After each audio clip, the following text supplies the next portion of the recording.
The Imperial Guardsmen are typically seen as an infantry force, deploying around the Imperium to defend its frontiers, its integral planets, and reinforcing some of the more elite arms of the Imperial military, such as the Space Marines. Some regiments are relegated to a more defensive role, like we saw with Cadians, or clandestine, well, quote-unquote clandestine infiltrators like the Catachans. But there is another regiment of the Imperial Guardsmen, one that is absolutely pants-shitting insane, one that is dropped into the most hellish engagements well behind enemy lines, one that the Death Corps of Krieg keep up in their barracks walls like pin-ups because they admire their balls of solid steel. The Elysian drop troops are essentially Warhammer's equivalent of Halo's orbital drop shock troopers, or ODST for short. They even have a similar aesthetic. Hailing from the planet of Elysia, the drop troops are known across the Imperium for their deployment into battlefields much in the same methodology of elite paratroopers of our own timeline's military history. With their first mention in White Dwarf number 248 in 2000, they were but a footnote in the Imperial Guard forces deployed to Armageddon during the release of the corresponding supplement. It wasn't until the second version of the 3rd edition Imperial Guard Codex in 2003 that the Elysian drop troopers get a nod in a codex. They didn't get much of a fleshing out until the 5th edition's codex some years later, and then a larger role in the Regiments of Distinction Elysian Drop Troops digital book that came out during the 6th edition. Since then, they have become one of the better-known regiments in the tabletop, with plenty of artistic representation across the Imperial armor and Gathering Storm books. Forge World gave them a set of models through most of 6th, but they were discontinued in April of 2018, unfortunately. So in our video today, we're going to explore those origins of the Elysian drop troops, as well as their organization, combat doctrine, so on and so forth. So let's dive on in. Which I realize is actually a really bad pun. But as always, we're going to start with the planet itself. And Elysia is a very interesting planet. Partly because it's not some blasted landscape whose home is hive cities and hazardous waste. Nay, Elysia fits its name. It's a beautiful verdant world of rich greens, blue oceans, and clear skies. Also, it's classified as a civilized world, which differs from a hive world in that it hasn't reached the population capacity to really progress the need for massive hive cities throughout the planet. Civilized worlds look much like our planet of current day, sprawling urban cities and wide open expanses of land in between. Since civilized worlds don't have a highly specialized output such as, say, a forge or industrial world, civilized worlds' Imperial tithe typically extends mainly to their ability to produce Imperial Guard regiments. This is of course the same on Elysia. The planet itself is but a mere 30 light years from the hive world of Armageddon, skirting the border between the Segmentum Solar and the Segmentum Ultima. What makes Elysia such a standout planet is that it's housed within the system bearing its name. The Elysia system is on a major warp trade route that many ships pass through en route in and out of the Segmentums. This makes the system, filled with gas clouds, asteroid fields, and what have you, a great location for both human and Eldari pirates to ply their trade. This brings us nicely into discussing the drop troops, as they are some of the best ship-to-ship fighters in not just the Imperial Guard, but the Imperium as a whole. Each member of the drop troops must spend a mandatory year or so in the Elysian Planetary Defense Force. And as an extension of the planet or PDF's duties, they don't just protect the planet, but the system as a whole. And with that comes fighting off the aforementioned pirates that use the system's natural cover to ambush trade ships. So, from day one, Elysians are raised in a crucible of fire, fighting through intense ship-to-ship engagements, cut off from support and surrounded by the enemy, a trend that will start to repeat itself as we discuss the regiment as a whole. Now, there's no conscription that occurs on Elysia. Fighting in the drop troops is considered an honor, because who wouldn't want to fight in an elite galactic paratrooper force? Elysians that sign up are deployed around the planet to various training facilities. The fact that the planet isn't trying to kill them or isn't irradiated means that the drop troops have a ton of bases that dot the planet, allowing them to receive extensive training in grav chutes before their first deployments. This is probably worth bringing up right now, but the drop troops don't use parachutes like we would otherwise normally think of when we, think of paratroopers. Drop troops use the aforementioned grav chute. These need some explanation because they are insane. It's not that you can just drop from a low-flying vehicle. Nope. The grav chute enables a drop trooper to deploy all the way up in the planet's thermosphere. To give you a frame of reference of how high up that is, you're looking at 60 miles, or 90 kilometers, above the surface of a planet. And that's just the start of the thermosphere. You know, the place where aliens and satellites hang out. These guys put the halo jump to shame. The chute comes equipped with 2 small thrusters that helped to decrease the speed of the descent before impact, as well as adjusting their landing. With an onboard solar battery, chutes will last a solid hour or so before recharging by simply being on the trooper's back, after landing of course. Much like Space Marines, these chutes enable the Elysian drop troops to deploy into any engagement on any planet. Well, within reason of course. Adding to this, the Elysians are also trained extensively in both marksmanship and explosives.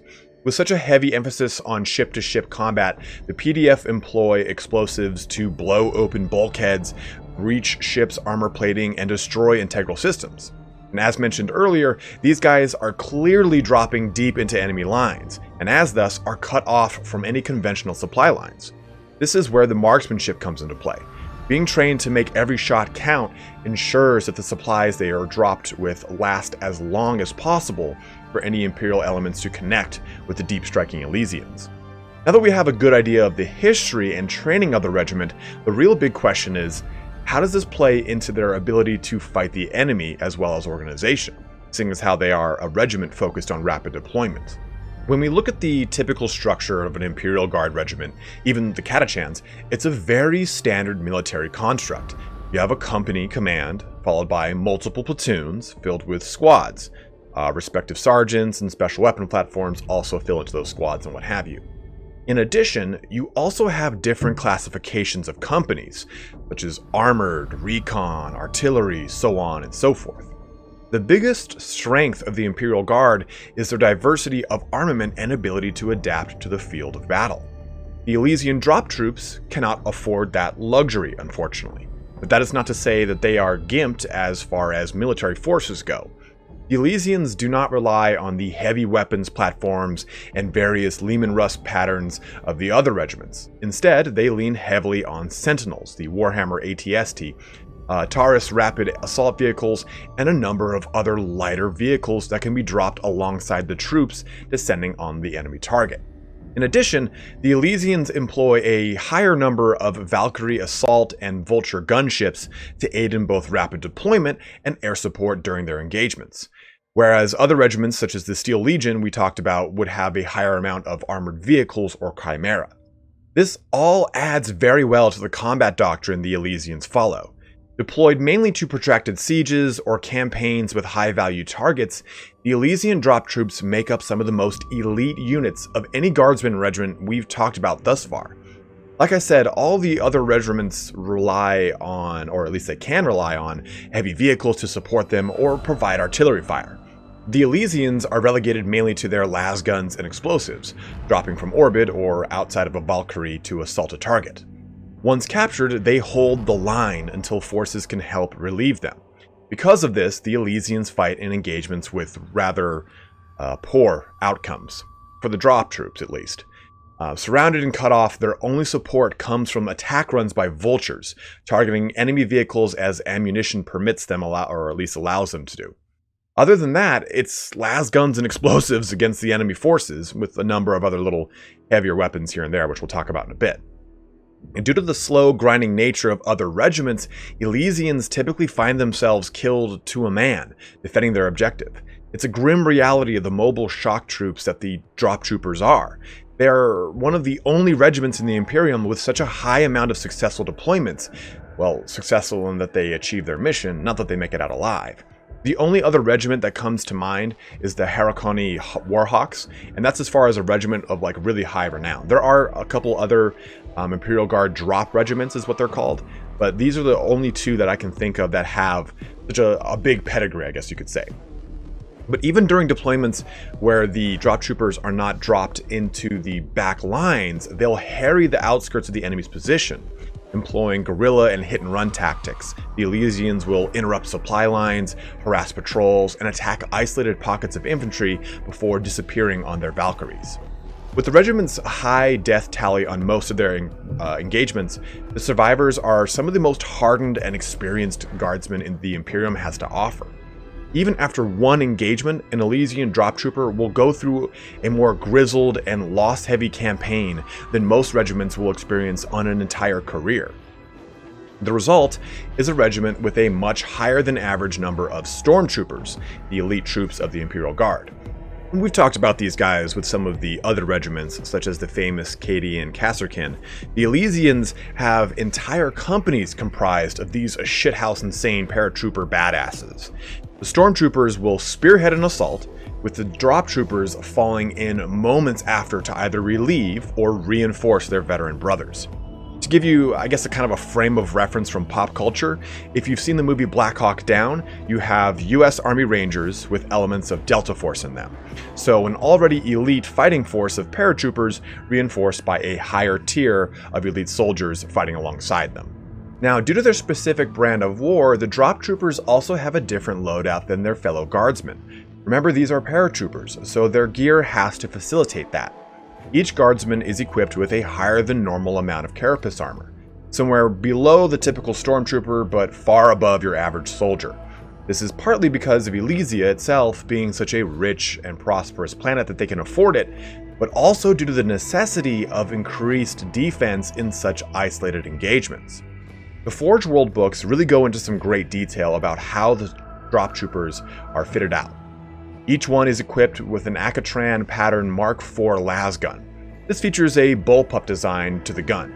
Think Steyr AUG, but in the future. A bullpup basically means that the magazine and the action, where you reload the magazine, is behind the trigger. Reducing the weight and the size of the gun, this aids the trooper with a smaller profile weapon. Unlike a normal las gun, it only comes in semi-automatic as well, again giving that nod to making every shot count. In fact, almost all of their weaponry is that same bullpup design, which you'll see in the picture that's going to pop up in just a little bit. Loaded to the brim with auxiliary grenade launchers, las cutters, ground scanners, las pistols, assault shotguns, and other forms of modified weaponry, the troopers effectively deploy a variety of firepower across the regiment. Missile launchers, heavy bolters, and mortars being some of the favorite heavy weapons because of their compact design. There are even modified versions of their las gun to fit the role of sniping. Essentially, the entire regiment is heavily modular, able to adapt to the conditions that each squad is fitted for. So rather than deploying sniper squads, heavy weapons platforms, so on and so forth, as other regiments do, the Elysians adapt each squad's needs to the mission at hand. Now, I really enjoy this approach because it's a very interesting way that we see a special forces style fighting force in the Warhammer universe without them having bullet deflecting abs or gas masks that look like skulls. It is it's very similar to, say, the British SAS or the US Navy SEAL, which are highly adaptable operators. Which is actually a great time to bring up the uniform and overall appearance of the troopers and its possible influences. Because when we look at the Elysian drop troops, we see a very distinctive look. Carapace chest piece that sweeps over the shoulders, then armored elbow and knee pads. Essentially, these guys are ready to take on the most intense rollerblading the galaxy has ever seen. And this is referred to as the PT-38 jumpsuit, and makes up the standard uniform of the troopers. The quilted and padded look adds impact protection due to the variety of heights that these bad boys can come hurling to earth from. Each trooper is outfitted with a special helmet that is, again, modular. It's pressurized to prevent the inner ear from rupturing during rapid descent as air pressure fluctuates through each couple of 100 feet that this insane badass plummets from. If they are doing a higher altitude jump, a rebreather is added to the helmet that seals the armor, allowing for those top-end atmospheric deployments. Now, when we look at this armor and uniform, we can see a lot of parallels to our modern-day fighting forces. The heavy body armor around the chest, head, and elbows and knee pads is the same style that we get much of the armed forces across the world. Bringing up that previous parallel, we see a lot of British SAS and US Navy SEAL influence in the overall aesthetic of these guys. They don't really have flippers or boonie hats, but you get the idea. Now, bridging the gap on a joke I made earlier, we also see a uniform that is very similar to the orbital drop shock troops of the Halo universe.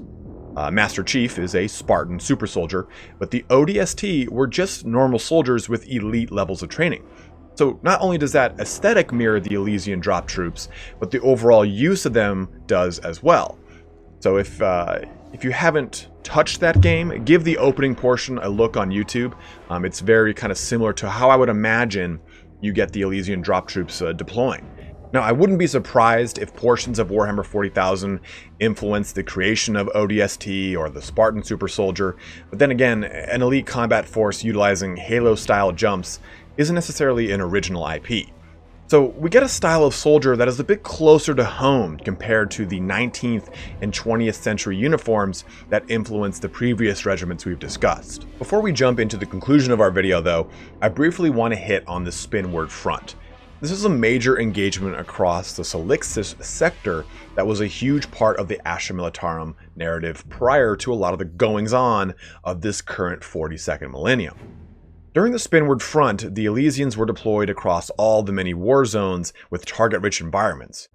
There were so many vital objectives across all the many planets of Calf, Sickle, Thrax, Horizon, so on and so forth, that the Elysians were only deployed when absolutely necessary. That isn't to say that they weren't used in great number, but more to point out at how specialized their missions were. They repelled Dark Eldar on the planet of Calf by adding to the momentum of a grand counteroffensive. They helped to whittle down and sabotage the Orc forces on the planet of Sickle. One of their last engagements during the Spinward Front was on Thrax, where 9 regiments were lost and stranded on a world controlled partly by Orcs and partly by the Severan Dominate, a small pocket of worlds in the Elysium sector that seceded from the Empire. And I wanted to give you guys some sort of real-world application of these glorious drop troopers who hurl towards the earth screaming caca for the Emperor, because I feel like I've just kind of really only talked about their history and stuff like that. This kind of gives you an idea of where they've actually been used in the Imperium. Typically, though, I like to go into where the regiment is in the current timeline of the 42nd millennium. With the Cicatrix Maledictum raging through the Imperium, it's a pretty tumultuous time for any and all Imperial Guard regiments. Unfortunately, we don't have much record of what the Elysian drop troops are getting into right now. That isn't to say that they're destroyed, but rather that they're missing from the grander narrative right now. As of the publishing of this video, the only evidence I could find was of their participation in attempting to repel the 13th Black Crusade. The 16th, 41st, 101st, 156th, and 158th Elysian drop troop regiments were all deployed in opposition of Abaddon's grand assault on the Imperium. The 16th, 101st, and 158th all being present on Cadia, attacking deep into the heart of Abaddon's forces to secure objectives. Even with their experience for holding hardpoints, the Elysians were not successful as the grand stalemate of Cadia raged on. We all know that Cadia stands though, so I won't say anything to the contrary. But in the growing narrative of the Psychic Awakening and conflicts popping up all over the Imperium, we will hopefully begin to see the Elysians joining the stage once more. Extensive experience fighting against various Orc Waaghs, including the Third War of Armageddon, multiple deployments against Tyranids and Hive Fleet Kraken, fighting Abaddon's Vanguard and the traitorous legions, battling ceaselessly with Eldar pirates and craft worlds, there is no enemy that the Elysian drop troops cannot employ their special brand of fighting against. I want to thank you guys for joining me in this video here today. It was a bit shorter of one than our normal regiment videos, but there isn't as much history for these guys. There's actually far more information about their loadouts, armory, and organization than there is stories, which is unfortunate, but also pretty cool. Usually it's so far that to the opposite that it leaves you wondering what the other regiments use for anything. The Forge World books get very detailed, like I was saying earlier. I mean, telling you the special mole patterns that each and every variation of the weapons that they use, it's super detailed. I try to just truncate it as best as I could. But next up is the Valhallan Ice Warriors, which I'm saving for kind of a mid-December video. I figure they're the closest regiment we have to a Christmas-themed one, so it feels like it's the right time to do it. But we still have the Talon Desert Raiders, Tanith's First and Only, and some other regiments. I'm thinking of doing a video here where I hit on some of the regiments without as much lore, but are still really liked, just to kind of give them some spotlight and put the other ones together that are smaller in their narrative, but at least people want to hear about. I think the Praetorians, I think, are one of them that is a little bit smaller. The Harakani Warhawks, again, are a little bit smaller as far as the amount of information in them, but a lot of people really like them and want to hear about them. But let me know if that sounds like a good idea to you guys. I'm always down to do such things. Just comment below and let me know what you think. But as always, thank you so much for watching today. Have a good one and take care.